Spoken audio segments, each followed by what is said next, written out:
주셨습니다. 그 두 분 선생님께서 공통되게 그 개인 문서를 포함한 외교 문서의 범위에 대한 좀 우려를 말씀해 주셨고, 저희들도 안고 있는 그런 문제입니다만, 그게 하나의 그 쟁점이 되고 있습니다.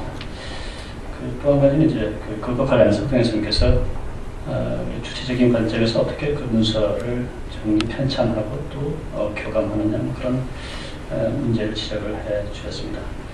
영갑 선생님께서는 아울러서 그 정경 선생님이 계속 써야 하는데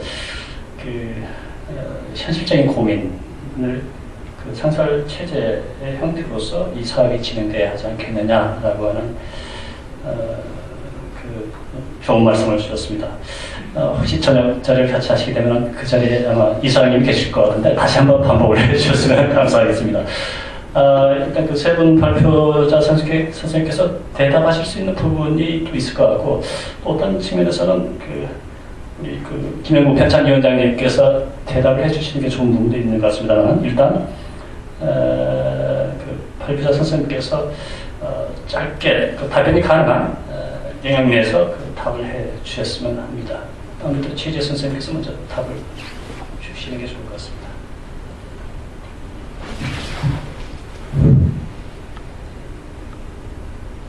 예, 선생님께서 제 발표하고 관련해서는 이제 중국의 입장에서 정리를 하더라도 이제 우리의 그 외교 문서를 정리하고 있으니까 가능한 한 우리의 입장에서 여러 가지 고려해서 좀 설명을 하는 게 필요하겠다라는 지적을 하신 것 같은데, 뭐 기본적으로는 이제 선생님 말씀에 이제 동의를 하고 진짜 감사드립니다. 근데 이제 일단 사실은 이 짧은 시간에 이 시기에 청조의 대조선 정책을 다룬다고 하는 게 이제 무모한 것일 수도 있고요. 그러니까 이제 사실은 이제 제가 정리를 하면서 분량은 더 많았는데 이제 그걸 이제 줄이는 과정에서 이것저것 뺀다고 뺐는데도 이제 이 자료집 분량은 많아진 것 같고, 제 발표할 때는 이제 뭐 그런 뭐 앞에 설명 같은 것은 다 이제 삭제하고 그냥 이모군란 조선 갑신정경 등으로만 언급을 한 것 같은데, 어쨌든 이제 여기서는 그러니까 이제 청조의 입장에서 이제 조선 정책의 이제 변화를 정하려고 하다 보니까 그 부분과 관련된 최근에 이제 초점을 맞춰서 하려고 하다 보니까 이렇게 표현이 된 것 같습니다. 어쨌든 조금 더 이제 분량을 늘려서 이제 설명을 한다고 하는데, 뭐 원색이 파견 문제라든지 그런 거에 관해서도 제가 처음에 살펴볼 때는 당연히 이제 그런 부분이 이제 언급이 됐었는데요.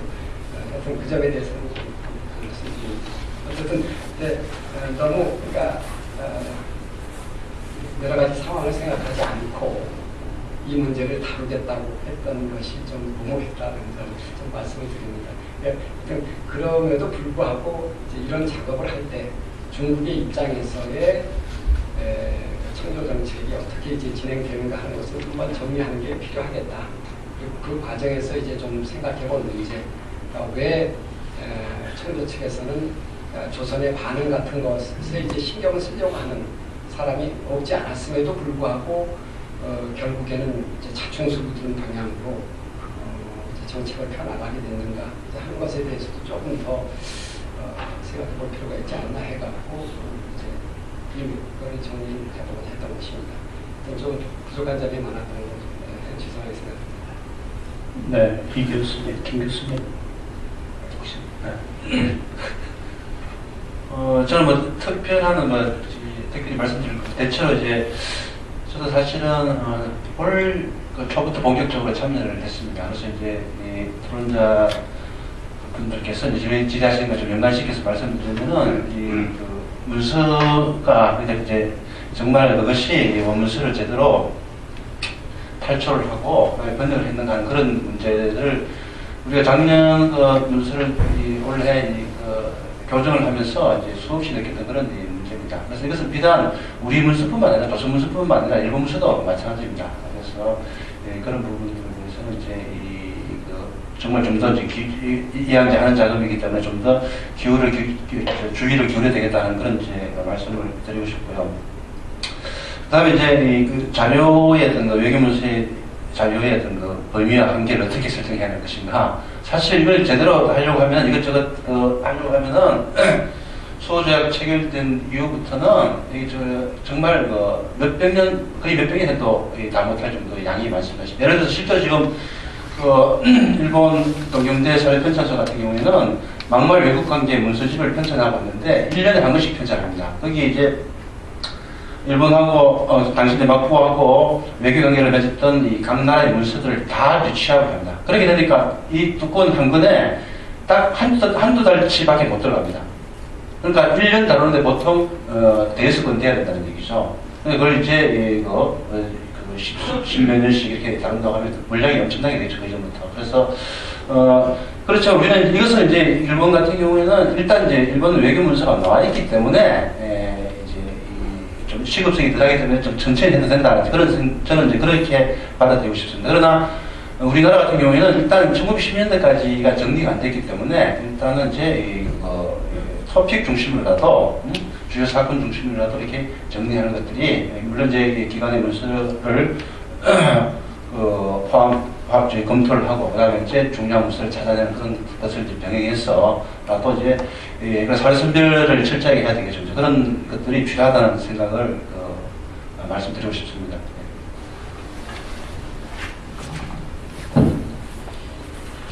맨 처음에 종합토론 질의응답을 할 때는 제가 아무것도 할 일이 없을 거라고 생각했습니다.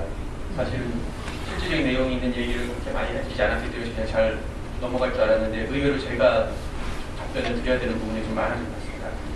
우선 첫 번째 개인 문집하고 관련된 부분에 대해서 외방 선교의 문제를 하셨는데 일단은 그 지난번 같은 경우에는 프랑스 병인양요하고 관련돼서는 그 부분에 대해서 상당히 많이 들어갔었습니다. 그리고 이번에도 이른바 아카이브, 프랑스 아카이브 자체가 그 여러 가지 문제로 지금 저희가 접근할 수가 없었기 때문에 그리고 그것 자체는 이제 완전히 거절당한 게 아니라 그쪽 내부 수리 및 뭐 기타 등등의 여러 가지 문제로서 곧 이제 지금 현재 다시 열려 있는 상황이고요. 그렇기 때문에 이번에 새롭게 프랑스하고 관련돼 가지고 그쪽 관련돼서 이 문서를 모으게 되면 그 부분에 대해서는 분명히 들어갈 겁니다.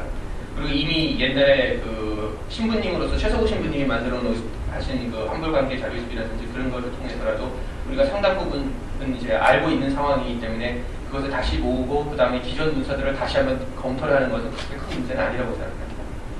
어차피 문집이라고 하는 것이 전형적으로 동북아시아 지역에서 존재했었던 문화의 문화의 그 작품이라 결과물이라고 본다면은 미국, 영국, 뭐 프랑스, 유럽 계열 국가에서는 사실 그런 문집이라고 하는 것은 존재하지 않는다고 봅니다. 대신 이제 박스에 담겨져 있는 사람 이름 붙은 이른바 페이퍼들이라고 하는. 그러니까 이번 같은 경우에 있어서 영리팀에서 직접적으로 관련됐던 건 이른바 해리파스 페이퍼라든지 아니면 로드 슈페트 페이퍼 같은 경우가 굳이 따지면은 그쪽 우리의 문집하고 가장 유사한 형태라고 생각이 됩니다. 그래서 그런 것들을 저희가 찾을 수밖에 없고 그리고 그것을 찾아서 실제로는 이제 사용을 하고 있으니까요. 그 부분은 어떤 면에서 보면 양쪽 다 좀 이제 대칭적이라고 볼 수가 있는데 문제는 뭐냐? 아까 지적하셨던 것처럼 일단은 모든 문집을 다 집어넣기 시작을 하면 나중에 그 체계 특정을 어떻게 할 거냐는 문제는 그 부분은 사실은 좀 고려를 해봐야 될 겁니다. 그리고 저희도 지금 나와 있는 이미 공간되어 있는 문서들 중에서도 AADM이라든지 ADPP나 BDFA에 조선하고 관련된 모든 문서를 넣을 거냐 그건 아닐 겁니다. 왜냐하면 그 중에서 저희가 봐서 중요하다고 생각되는 것을 다시 편집을 할 거기 때문에 그런 형태로 해서 어떤 기준을 가지고 많은 자료가 있다 하더라도 그걸 다 집어넣지는 않을 거라고 생각합니다.